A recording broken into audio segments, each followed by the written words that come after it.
Y este economista tiene kilómetros en el cuerpo, no solo por su trayectoria a través de los años, lo tenemos habitualmente aquí, nos hace, bueno, siempre pensar sobre esta realidad económica. Y como introducción, quiero recordar lo que recién nos decía el periodista Carlos Gurovich de Israel. Están preocupados porque en enero han tenido un 0,3% de inflación y, bueno, en el año van a tener un poquito más de un 5 cuando venían de un 1,3. Bueno, claro, nosotros tuvimos un 6% de inflación en enero. Interanual 98. Una economía que está absolutamente fuera de control y que nos tiene a todos en una angustia permanente, en una realidad que cada vez se va deteriorando más. Vamos a ver qué nos dice Miguel Ponce, que siempre nos puede dar algunas claves para comprender esta realidad argentina tan difícil. El hombre estuvo en un seminario muy importante en Salta, ahora está, bueno, tomando un poco de aire fresco, me imagino, y muy fresco, en un muy bello paraje de esta realidad argentina en las playas, pero está con nosotros, que es lo importante. Miguel, ¿cómo estás? Buen día. Pero muy buenos días, tocayo. Primero, pregunta si se escucha bien. Muy bien. ¿Y eso Bueno, que se encerró en el auto por el frío? me encerré en el auto porque este es un lugar muy silencioso y el lugar donde yo paro hay tres familias muy cerca que me van a tirar con todo si las despierto tan temprano. Supongo yo que por lo menos una hora más va a haber silencio en el complejito en el que estoy siempre. Bueno, gracias por este privilegio de haberse despertado temprano para estar con nosotros y estar ahí en el estudio de radio montado especialmente. ¿Qué nos dice, querido Tocayo, respecto de esta economía que, mire, estuve un par de semanitas fuera y cuando trataba de decirles que teníamos un 95, 98% de inflación anual, me miraban entre la sorpresa y no poder entender cómo se hace. Usted que Eh, entiende un poco más, ¿cómo se hace? Y bueno, primero es lo que nos ocurre a todos, ¿no es cierto? Cuando hablamos con quienes no son argentinos. Salvo algún país por allí en el mundo, todos los demás están acostumbrados a preocuparse si tienen inflaciones anuales eh, inferiores aún a las nuestras que son mensuales. Vos traías el ejemplo de Israel y yo estoy notando desde hace tiempo, yo estuve en Israel precisamente, entre otros temas por que muchos economistas argentinos, y no solo economistas, sino también actores desde la política real y desde la economía real, están planteando que el próximo gobierno, porque ya estamos en etapa de despedida, debiera encarar un programa antiinflacionario similar al que encaró Israel. Recordemos algunos elementos centrales que obviamente nos están haciendo falta y que han imposibilitado que hasta este momento pudiera acercarse siquiera algo parecido. El primer elemento es que hubo un compromiso nacional amplio, mayoritario, que respaldó con leyes en el Congreso por abrumadora mayoría, diría casi por unanimidad la mayoría de ellas, medidas que por supuesto no eran coincidentes con todos los partidos que integraban en aquel momento el Parlamento, pero que hubo un compromiso nacional de poner por delante de las particulares visiones de cada uno de los actores y de los sectores una política de Estado que por supuesto lograse derrotar una inflación que hasta ese momento venía de muy difícil control. Digamos, Eh, nada más para ponerlo más claro aún, sí, se llegó al consenso de que la inflación es un cáncer y se dijo, señores, aquí no hay otra opción que atacarla con todos los elementos y tomar las medidas drásticas que hay que tomar. en efecto, y sobre todo, ¿por qué además logró credibilidad? Porque hubo un compromiso político de alternancia que fue cumplido a rajatabla, Uh -huh. aunque algunos de los que le tocara asumir llamémosle el Ejecutivo, en realidad es la mayoría parlamentaria, no tuviese un consenso mayoritario, sin embargo se privilegió el compromiso y la palabra asumida porque el flagelo era mucho más grave que cualquier diferencia política, y esto permitió, bueno, que tengamos los números que vos hacías referencia, por ejemplo, este año, ¿no es cierto? Y yo diría, desde entonces, desde ese compromiso en adelante, Israel ha superado el tema de la inflación como flagelo y hasta como problema.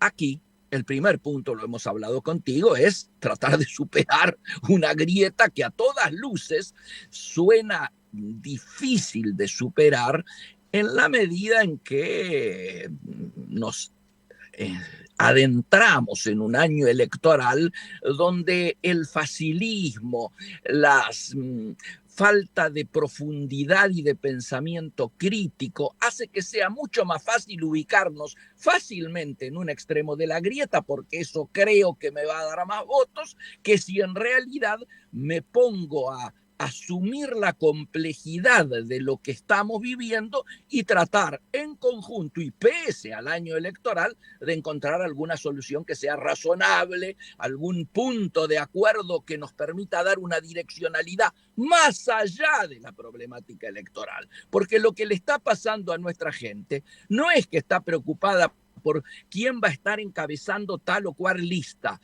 Si como anoche se resolvió, se va a formar una comisión para pedirle a Cristina, que está proscripta según ellos mismos, que acepte ir en una lista de candidatos. Es decir, que alguien que es visualizado o autopercibido como proscripto, sin embargo, armamos una comisión, como diría el general, para que no resolucione nada, pero le vamos a pedir que ella asuma que tiene que encabezar una de las listas.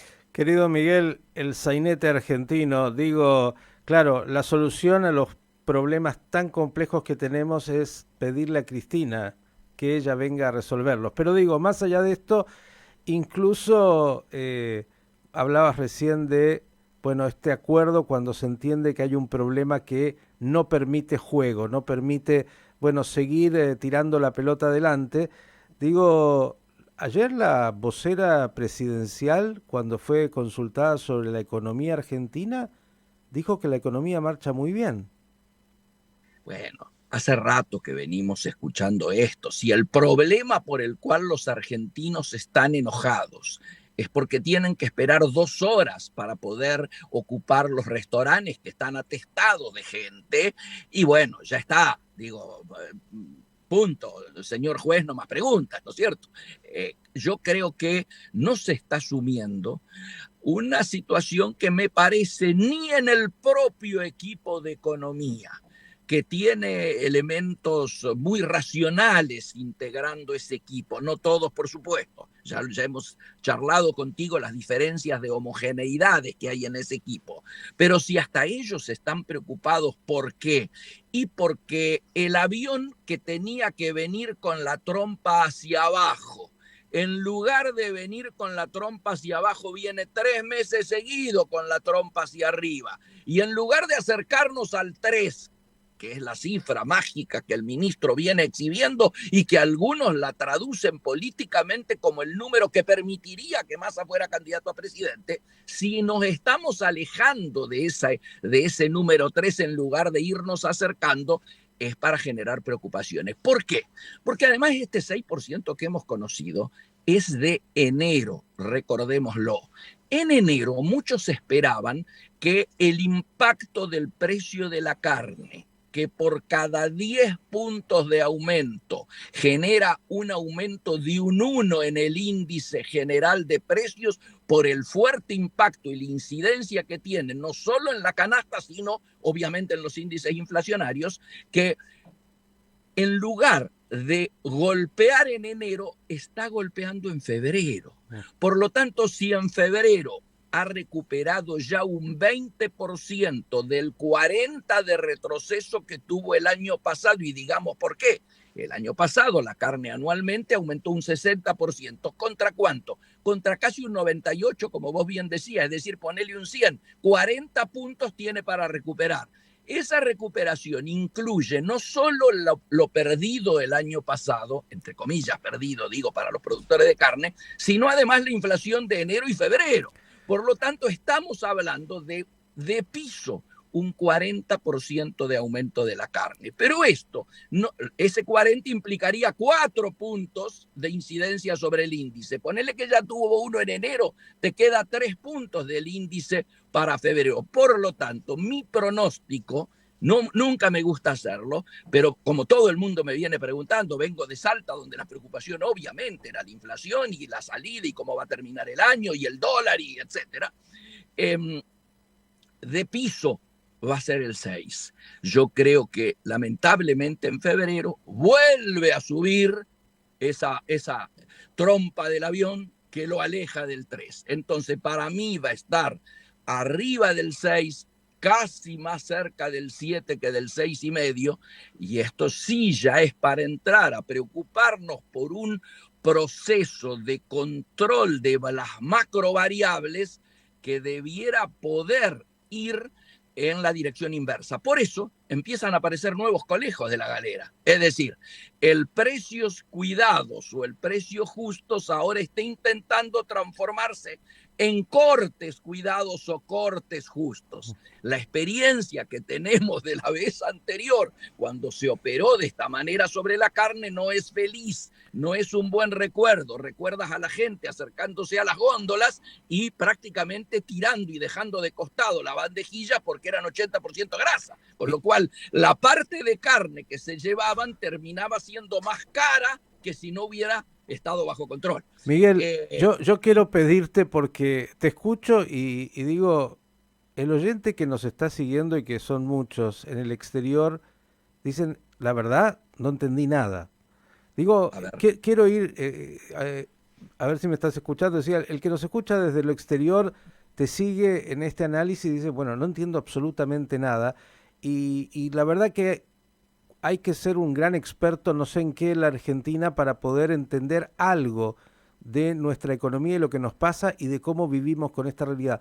Yo quiero ir, ya sabemos lo que dijiste claramente, que si no hay una decisión clara de entender de que este es un cáncer y que no se puede convivir con él y que hay que tomar medidas muy concretas, esto va a continuar de la peor manera, como siempre. Pero tenemos muchas ya experiencias vividas de cáncer en la Argentina, de hiperinflación, de inflación. No somos novatos en esto. Ahora, la pregunta que quiero oír es el origen de la enfermedad, porque si no, seguiremos hablando del termómetro y cuánto marca. ¿Dónde está el punto en el cual generamos esta inflación inédita en el mundo y a quiénes les sirve, si a alguien les sirve? Bueno, claramente ha habido todos estos años, ¿no es cierto?, un debate que ni siquiera le queda ampuloso decir académico, porque llegamos a escuchar desde el presidente de la Nación que hablaba de autopercibir una inflación a partir de la lectura de los diarios. Por poco los periodistas eran los responsables de la inflación, hasta algunos momentos un poco de mayor seriedad cuando estaba Guzmán y nos hablaba de la multicausalidad, etcétera. Claramente hay un intento de decir que la inflación no es un tema que tenga que ver con el gasto, no es un tema que tenga que ver con la emisión, no es un tema que tenga que ver con el número de reservas que hay en el Banco Central. Y por supuesto que si uno se aleja un poco más allá y no se queda exclusivamente en el análisis y el debate técnico de los economistas, muchos de los cuales que ya han fracasado en su momento debieran a lo mejor mantener un prudente silencio. Si uno se aleja, repito, del debate académico, va a llegar a la conclusión casi similar a de lo que hablábamos recién. El problema es más político que económico. Está más vinculado a la inseguridad que se crea y permanentemente se alimenta y que genera incertidumbre en todos los actores de la economía, que a los temas más técnicos. Obviamente que si seguimos emitiendo a lo pavote, vamos a tener más inflación. Obviamente que si recalentamos la economía irresponsablemente porque es un año electoral, vamos a tener más inflación. Obviamente que si el gasto público sigue aumentando proporcionalmente por arriba del crecimiento de nuestro PBI, de nuestros niveles de actividad, seguramente vamos a tener más inflación. Obviamente que si seguimos insistiendo en operar a través de la micro, pensando que así corregimos los problemas de la macro, también vamos a seguir fracasando frente a la inflación. El otro día me preguntaba un amigo allá en Salta, ¿en qué quedó la guerra contra la inflación? ¿Consideramos que ya está derrotada? Entonces, mi sensación es, primero, debiéramos tratar de lograr ese compromiso político, la alianza de la sensatez que más de una vez hemos hablado contigo, para que a partir de ahí se pudiera elaborar un programa antiinflacionario, sustentable, con elementos no recesivos en términos hegemónicos, que por supuesto pusiera el acento en la convergencia de todas las variables de la macro hacia niveles sensatos y tolerables con nuestra economía y con nuestra sociedad. Este sería un poco el esquema. Diste un pronóstico, aunque no te guste, de un piso del 6% para febrero e incluso Sí, más. sí. Y quiero pedirte para cerrar un pronóstico de lo que ves en términos del año que viene, porque nada parece en el cuadro de la política ir por el camino de combatir la inflación. Yo creo que el próximo gobierno, que por supuesto estoy convencido de que cambia el color político este año, se va a ver obligado a hacer una gran convocatoria. Llámalo la Moncloa Verde, diríamos, un acuerdo político, económico y social, como más de una vez lo hemos dicho contigo, porque es imprescindible precisamente poder elaborar este programa al que hacía referencia, que necesita de mayorías parlamentarias porque necesita leyes que lo sustenten. Entonces, sea el que gane, haga la convocatoria o haya una convocatoria y un compromiso previo de los actores, digo de los sensatos, ¿no es cierto? No le pidamos a los que ya demostraron insensatez que pueden llegar a sumarse a una iniciativa de esta naturaleza, pero me parece que vamos camino seguramente a que si hemos visto ahora el precipicio, si nos hemos acercado al borde, que otros lo dibujan como lo charlábamos contigo alguna vez, con un Titanic acercándose al iceberg, y ahora hemos logrado transitoriamente alejar ese iceberg, aunque va y viene, no es que hay una tendencia creciente al alejamiento, sino que va y viene. Si esto es entendible, es muy posible que el año que viene podamos comenzar con un piso de marcha que coloque la inflación, no en los niveles que todos queremos, pero que sí comience un sendero descendente más racional y con alguna esperanza de futuro, que no es lo que se está viendo en este momento. Para que tengas idea, en el día de ayer se negociaron dólares a futuro. Yo anuncié acá en tu programa que este mes, febrero, íbamos a estar con el dólar pampita, en el dólar blue, es decir, el dólar 400, ¿no es cierto? Se está pensando que para fin de año el oficial se negociaba arriba de 400 y para enero del 2024 estábamos hablando de 415, 420, 425 el oficial. Bien. Pensemos de qué tipo de inflación estamos hablando para este año. Miguel, lo más triste de todo lo que estás diciendo es que dijiste el próximo gobierno y hasta eso falta tanto que hay que llegar vivos y claro, con esta realidad económica muchos están cayendo en la pobreza y en una realidad económica espantosa. Gracias, hasta la próxima. Buen fin de semana. Muy buen fin de semana, Miguel, y tratemos precisamente desde espacios como el tuyo, que son tan respetados, tratar de lograr de que la sensatez vuelva por lo menos a sectores mayoritarios de la dirigencia argentina y que nos aferremos con mucha fuerza y esperanza a la política de reducción de daños, que no nos agredan más. Sensatez y responsabilidad. Un abrazo grande y hasta la próxima. Miguel Ponce, dándonos un panorama de esta economía totalmente fuera de control y donde algunos todavía nos dicen que nos va muy, muy bien.